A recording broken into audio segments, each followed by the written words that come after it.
History is written by the victors, right? But what about the stories they don't want you to hear? The blunders so catastrophic, so embarrassing, they were deliberately wiped from the pages of history. Today, we're uncovering one of World War II's most shocking and forgotten disasters. A story of ambition, incompetence, and a staggering loss of life that was intentionally buried. This isn't just a forgotten battle. It's a cover-up on a massive scale. The story begins in late 1943. The Allies are gaining momentum. In the Pacific, the island-hopping campaign is in full swing, pushing the Japanese forces back, one bloody island at a time.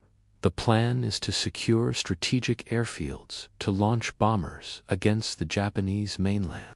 The next major objective is the Gilbert Islands, specifically the Tarawa Atoll. But before the main invasion of Tarawa, a smaller, supposedly easier target was chosen: Macon Atoll. The thinking was simple: take Macon quickly, secure the flank, and provide a stepping stone for the larger operation. It was meant to be a straightforward, low-risk mission. What could possibly go wrong? The operation was codenamed Galvanic, and the assault on Macon was assigned to the U.S. Army's 27th Infantry Division. These were soldiers from the New York National Guard, federalized for the war. While they had trained extensively, for many, this would be their first taste of combat. On November 20th, 1943, under the immense naval power of the U.S. fleet, the invasion began. The odds were overwhelmingly in their favor. The American force consisted of over 6,500 troops. Intelligence estimated the Japanese garrison on Macon to be just a few hundred soldiers, mostly construction workers, with limited combat training. On paper, it was a textbook mismatch, a guaranteed victory. The initial landings seemed to go well. Troops hit the beaches with minimal resistance. But then, things started to unravel. The plan, which looked so neat on a map, quickly fell apart in the face of reality. The landing craft got stuck on coral reefs, forcing soldiers to wade hundreds of yards through chest-deep water, weighed down by their gear and exposed to enemy fire. Communication lines were a mess. Radios failed in the tropical humidity, and commanders on the ships had little to no idea what was happening on shore. Confusion reigned. Units got lost, separated, and bogged down. The Japanese defenders, though heavily outnumbered, were not the pushovers the Americans expected. They were welled in, using a network of sniper nests, machine gun pits, and anti-tank ditches to their advantage. They knew the terrain intimately and used it to inflict maximum damage. The American advance, which was supposed to be a swift sweep across the island, slowed to a crawl. Instead of a rapid victory, the battle for Macon turned into a frustrating, nerve-wracking grind. One of the most infamous moments came when a lone Japanese sniper managed to pin down an entire American company for hours. This single soldier, strategically positioned, halted the advance and created chaos. It was a humiliating and costly delay, highlighting the inexperience of the American troops and the deadly effectiveness of the entrenched Japanese defenders. The fighting became a slow, methodical process of clearing out one fortified position after another, often at close quarters. Meanwhile, back on the command ships, frustration was mounting. The generals couldn't understand why an island defended by a handful of men was taking so long to capture. The U.S. Navy, providing offshore support, was getting anxious. Their massive fleet, including aircraft carriers, was a sitting duck for Japanese submarines and air attacks. The longer they stayed, the greater the risk. The carrier USS Liscombe Bay was patrolling off the coast of Macon, providing air cover for the invasion. In the early morning hours of November 24th, disaster struck. A single torpedo, fired from the Japanese submarine I-175, slammed into the Liscum Bay. The carrier was packed with fuel and ammunition. The hit triggered a catastrophic chain reaction. A massive explosion ripped through the ship, sending a column of fire and smoke thousands of feet into the air. The blast was so powerful it was felt on the islands miles away. The Liscum Bay, a symbol of American naval power, sank in just 23 minutes. The loss was devastating.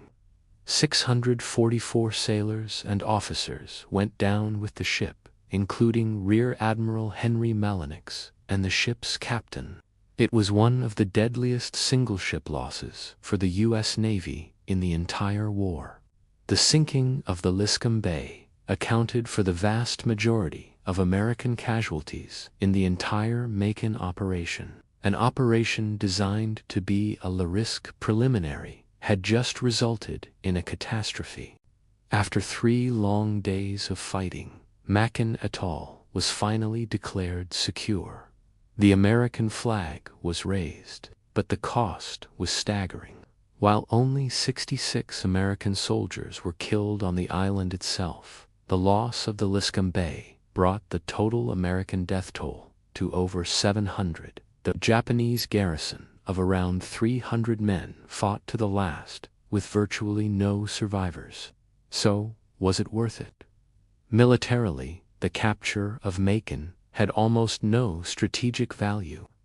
The airfield on the island was found to be unsuitable for the heavy bombers it was intended for. The entire operation, designed to support the main assault on Tarawa, ended up being a costly and tragic sideshow. The Battle of Tarawa, which happened concurrently, was a horrific bloodbath, but it was a strategically vital victory. Macon, on the other hand, was a failure. And this is where the story gets even darker. The cover-up. The official reports downplayed the chaos and incompetence on the ground. They glossed over the command failures and the tactical blunders. The focus was on the victory, the successful capture of the atoll. The staggering loss of the Liscum Bay was presented as a tragic but unavoidable consequence of war, disconnected from the failures of the land battle that kept the fleet exposed for so long. The performance of the 27th Division was heavily criticized behind closed doors. High-ranking Marine commanders, who had witnessed the Army's slow progress, were scathing in their private assessments. They labeled the division as timid and poorly led. This internal conflict between the Army and the Marines would simmer for the rest of the war. But publicly, the narrative was controlled. The story of Macon was framed as a success. Why? Why was this failure erased? First, morale. In late 1943, the Allies needed to project an image of unstoppable momentum, a story about a bungled invasion, command confusion, and a massive naval disaster caused by that bungling would have been terrible for public morale and troop confidence. It didn't fit the narrative of inevitable victory. Second, inter-service rivalry. The U.S. Army did not want the world to know that one of its divisions had struggled so mightily against a token force, especially when compared to the brutal but ultimately successful Marine efforts elsewhere. Admitting failure would have been a huge blow to the Army's prestige. And finally, accountability. Acknowledging the truth would have meant holding high-ranking officers accountable for poor planning and execution. It was easier to bury the mistakes, classify the critical reports, and move on. The dead were honored as heroes who made the ultimate sacrifice for a victory, not as victims of a flawed and unnecessary operation.